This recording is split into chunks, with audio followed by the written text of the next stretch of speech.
One long-standing disinformation narrative which continues to be promoted is the notion that there are biolabs in Ukraine.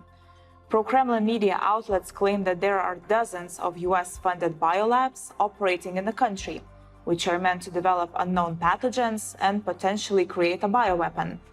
Since the full-scale invasion, this narrative has intensified, with Russia claiming to have uncovered secret documents from laboratories in occupied regions.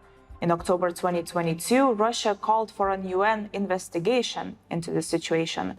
В созданных и финансируемых на Украине биолабораториях, как показывают документы, проводились эксперименты с образцами коронавируса летучих мышей.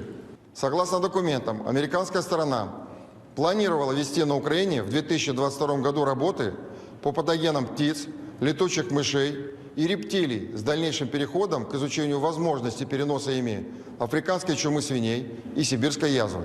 Проект реализуется с привлечением не только украинских, но и подконтрольных Пентагону грузинской лаборатории, что одной из задач США и их союзников является создание биоагентов, способных избирательно поражать различные этнические группы населения. So, what is really happening with biolabs, and is it really a thing? The development of biological weapons is strictly prohibited under the Biological and Toxin Weapons Convention, of which Russia, Ukraine, the US, and the EU are all signatories. Whilst there are a couple of research laboratories in Ukraine, there is no evidence to suggest that any research, which could be in breach of this convention, was conducted there.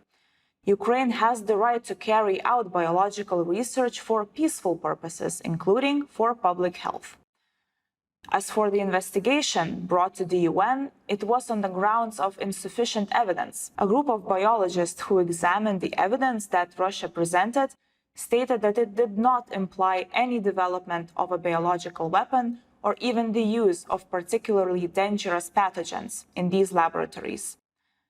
A core component of this conspiracy is the notion that laboratories in Ukraine are owned or funded by the US, but that's simply not the case. Under Article 10 of the Biological and Toxin Weapons Convention, signatories have the right and in some cases obligation to contribute to international research programs, such as those which operate in Ukraine. Kremlin propagandists use the distrust of the US, which they have relentlessly attempted to cultivate amongst domestic audiences in recent years, to make the operations taking place in Ukraine appear malign.